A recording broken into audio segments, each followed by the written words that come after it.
ഞങ്ങൾ ഇന്നുള്ളത് ഏറ്റുമാനൂരിനടുത്ത് ഓണന്തുരുത്ത് എന്ന് പറയുന്ന നല്ലൊരു ഗ്രാമപ്രദേശത്താണ്. എൻ്റെ അമ്മയുടെ സ്ഥലം ഇവിടെയാണ് കേട്ടോ, ഓണന്തുരുത്താണ്. അപ്പോൾ അവിടെ അമ്മാവൻ്റെ മകളുടെ എൻഗേജ്മെൻറ്റിനായിട്ട് ഞങ്ങൾ വന്നിരിക്കുന്നതാണ്. ഇനി അവിടെയുള്ള കാഴ്ചകളൊക്കെ കാണിക്കാം. അപ്പം നല്ലൊരു പാടം കണ്ടപ്പോൾ അവിടെ നിർത്തി പറഞ്ഞതാണ്. അങ്ങനെ അമ്മാവൻ്റെ വീട്, ഇളയ അമ്മാവൻ്റെ വീടാണ് ആദ്യം കാണുന്നത്. പിന്നെ നേരെയുള്ളത് തറവാടും. അമ്മയ്ക്ക് 2 അനിയന്മാരും 2 ചേച്ചിമാരുമാണുള്ളത്. അതിൽ ഇളയ അമ്മാവൻ്റെ തറവാടാണ് ആദ്യത്തേത് കേട്ടോ. ഇവിടെയാണ് മൂത്ത അമ്മാവൻ താമസിക്കുന്നത്. കുട്ടിക്കാലത്തൊക്കെ ഞങ്ങൾ വെക്കേഷന് വരുമ്പോൾ ഞങ്ങളുടെ അതാണ് നൊസ്റ്റാൾജിയാണ് എനിക്കിവിടെ വരുമ്പോഴെല്ലാം. കുട്ടികൾക്ക് ഒരു കളിക്കൂട്ടുകാരിയെ കിട്ടിയ റുക്കു, അതിൻ്റെ കൂടെ ഉള്ള കളികളാണ്.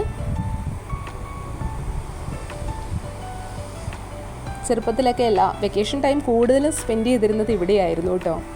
അകത്തേക്ക് കയറുമ്പോൾ പൂജാ റൂമും അതുപോലെ തന്നെ ഒരു അറയാണ് നേരെ കാണുന്നത്. അകത്ത് നല്ലൊരു കൂളിംഗ് ആണ് കേട്ടോ, ഈ മച്ചും അങ്ങനെയൊക്കെ ഉള്ളത് കൊണ്ട്.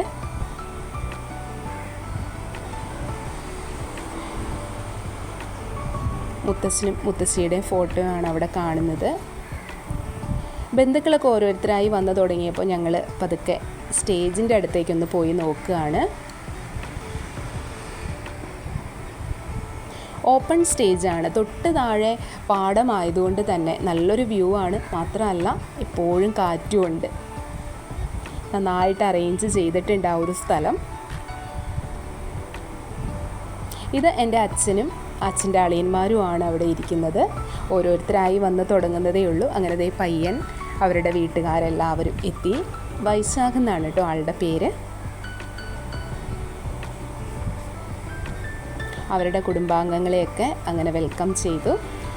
ചടങ്ങുകൾ ആരംഭിക്കുകയാണ്. അമ്മാവൻ്റെ മകളാണ് സ്റ്റേജിൽ അവിടെ നിൽക്കുന്നത്. മോതിരമാറ്റമാണ് ആദ്യം ചടങ്ങിൽ നടക്കുന്നത്. വൈശാഖിന്റെ കയ്യില് അണിയുന്നു.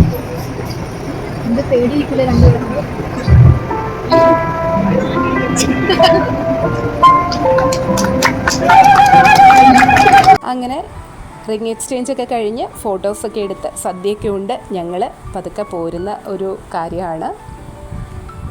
അപ്പോൾ all the best Vaishakh and Keerthana.